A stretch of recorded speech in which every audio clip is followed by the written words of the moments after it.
The women's 5,000 metres at the Tokyo World Championships was billed as a clash between Kenyan teammates Beatrice Chebet and Faith Kipyegon.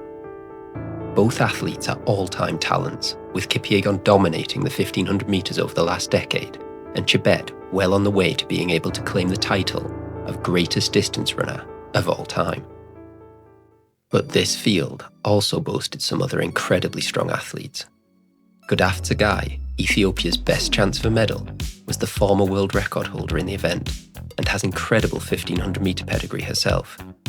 In fact, Chebet's only defeat on the international stage in the last 2 years over any distance was to Tsegay in the 1,500 metres at the Silesia Diamond League recently, so she went in as a genuine contender. Another who has pushed Chebet close recently was Italian Nadia Battocletti, who was the only woman able to challenge Chebet in the 10,000 metre final at these championships, and she would be looking to use her strong clothes again here. Finally, we had the third Kenyan, Agnes Ngetich, who became the third fastest woman over 5,000 metres of all time at the pre-classic earlier in the year, as well as being the 10K world record holder on the roads. But the gold medal was always likely to be decided between Kipyegon and Chebet. The accepted logic was that Chebet would win if the race was fast, but if the race was slow, Kipyegon would be able to use her superior 1,500 metre speed to win. Now, I had actually challenged that thinking in my preview of this race, stating that Chebet did in fact have the best closing speed in the world. In my mind then, it doesn't matter whether this race is fast or slow. They could cruise around in 15 minutes, and Chebet would still win the kick to the line. The race started out then much as expected, given the hot and humid conditions in Tokyo.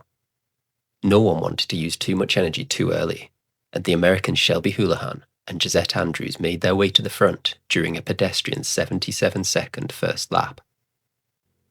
Now, this might have seemed like a weird move by two women who weren't expected to challenge for the medals, as working on the front could disadvantage them further compared to their faster rivals who were chilling in the pack. But it was actually quite a smart decision. There were women in this field who were expected to push the pace, with Japanese athlete Tanaka looking to front run, and Agnes Ngetich needing to whittle it down to a group of 3 to have a realistic chance of winning a medal, given that her closing speed cannot compete to her biggest rivals. If this had have happened and the race had gone out at sub 14:30 pace, Houlihan and Andrews would likely not have been around to contest the finish. But by running 2 abreast on the front, they ensured the pace stayed within their comfort zone and that they could still feature in the finale. The first kilometre was painfully slow, with Houlihan leading them through in 3:17. From there, they slowly ratcheted down the pace to prevent Ngetich from taking over and stringing it out. The second and third kilometres were running 3:02 and 2:58 respectively, ensuring the status quo remained. It was at this point that we would have expected Ngetich to really take over, but while she moved into second place behind Houlihan, she just didn't seem to have it, perhaps struggling to recover from her 10K effort earlier in the championships, as the heat took its toll. Houlihan slightly increased the pace again in the fourth kilometre, splitting a 2:56, and it became clear that Chebet and Kipyegon were both content to leave it to a kick, which left us with a perfect storyline. If Chebet could outkick the greatest 1,500 metre runner of all time in a slow race, there would be no further doubt about her own credentials as the most complete distance runner ever. As we entered the last kilometre, Ngetich went backwards and the major players started moving up, with Tsegay tracking Kipyegon and Chebet. Faith looked to go to the front from 600 metres to go, but Battocletti got there first to lead Kipyegon as they approached the bell, with Chebet and Tsegay hot on their heels. We were down to a group of 6, and the pace only increased further on the back straight as Kipyegon made her bid for glory and went past Battocletti to take the lead. But Chebet looked unflappable. She too eased around Battocletti in Kipyegon's slipstream, tracking her countrywoman and rival around the final bend. Battocletti dug deep to hang on, and with Tsegay dropped, we had 3 women battling it out. Kipyegon pushed with everything she had going into the home straight, but she couldn't shake Chebet, who looked supreme. Chebet eased out and accelerated towards the line, blowing past Kipyegon and pulling away with grace, poise and power.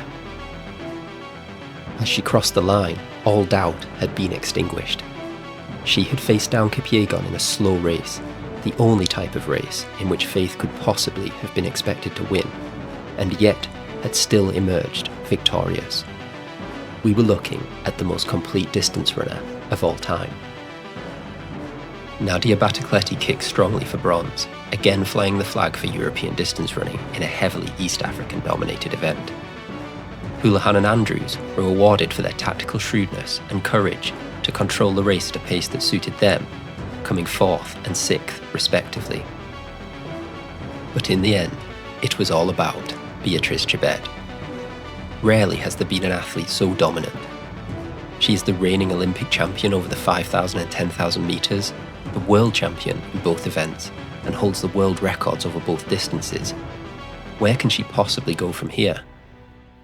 The obvious answer is the marathon, but I really hope that doesn't happen yet. Chebet has so much more to give on the track.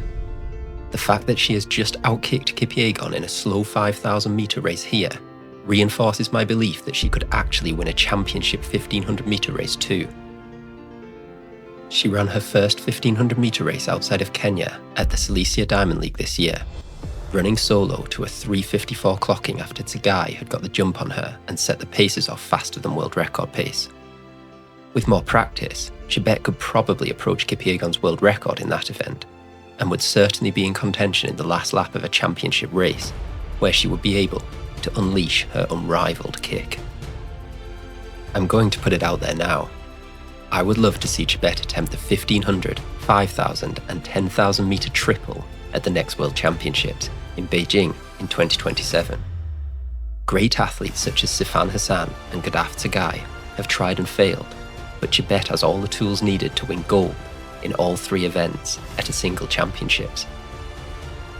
Wherever she goes in future, it's sure to be inspiring watching her push the boundaries of human capability.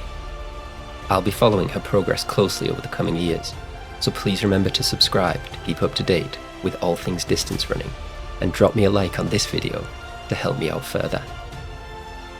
Thanks for watching everyone, and see you in the next one.